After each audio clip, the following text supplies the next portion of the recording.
This slide shows a table where computer-related curricula are being implemented in various countries.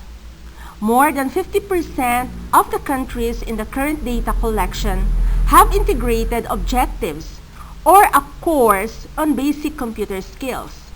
The Philippines began to put emphasis on computer skills in the secondary level and upper secondary level, but none in the primary level.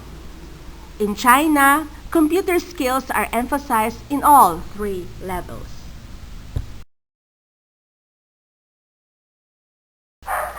This slide shows proportion of educational institution with basic electrical and telecommunication infrastructure. Telecom here means landline and does not include personal telephones. Electricity and telecommunication are supporting elements for the implementation of ICT. China is 100% compliant in both electricity and telecom, while the Philippines lags behind drastically in terms of telecommunication facilities.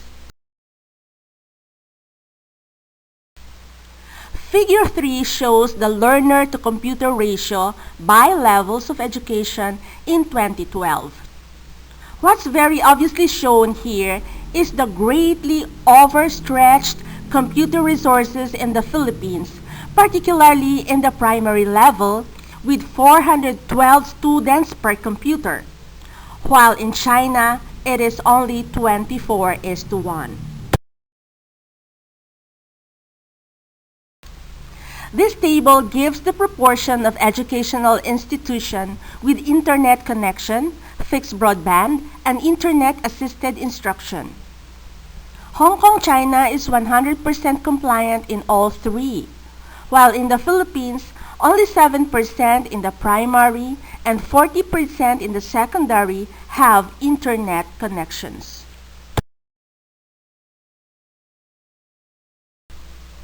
This chart shows the proportion of primary and secondary teachers who are ICT qualified and trained to teach basic computer skills versus proportion of teachers who are currently teaching.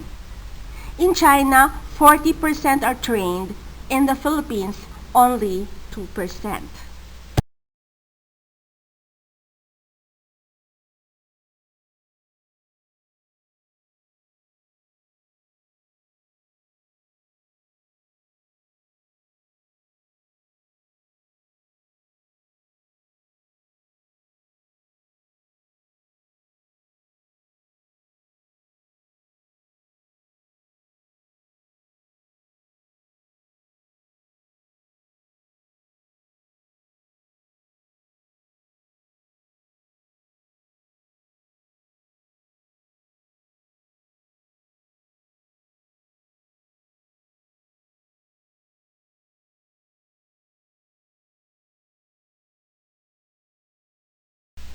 We came across this study entitled Information and Communication Technology Use in Philippine Public and Private Schools by Maria Mercedes Rodrigo of the Ateneo University.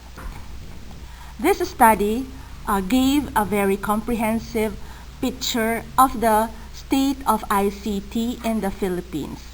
It concludes developing countries such as the Philippines are committed to infusing schools with ICT. There is great faith that these technologies will improve teaching and learning and consequently afford these countries a greater stake in today's knowledge society.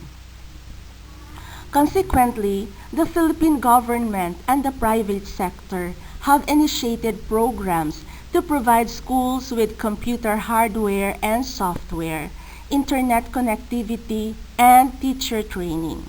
However, considerable gap still exists in ICT program implementations. There is a lack of data on schools' use of ICT. Hence, there is little basis for policy formulation. There is a lack of coordination between public and private sector resources. Finally, There is a need for further teacher training in both computer literacy and ICT integration in the curriculum. These gaps must be sufficiently addressed before ICT can have a significant impact on teaching and learning in Philippine schools.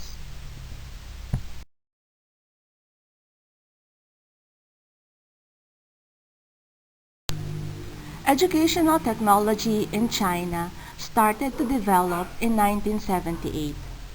A big leap in the progress of educational technology took place in 1997 when the Ministry of Education selected 1,000 schools as the experimental schools for modern educational technology. These schools are aimed to take good advantage of modern educational technology to reform the fundamental education.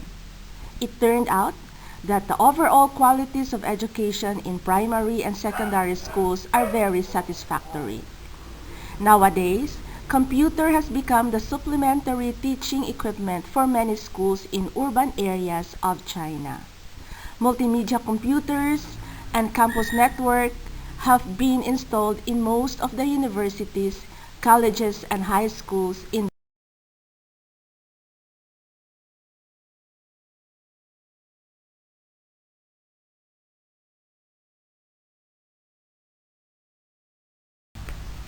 We came across this UK report entitled China's Lesson: Why the West Was Wrong to Abandon Chalk and Talk Teaching Method.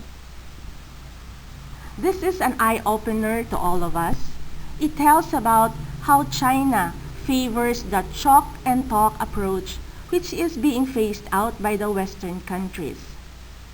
It seems that this traditional approach is more effective, as evidenced by China's success.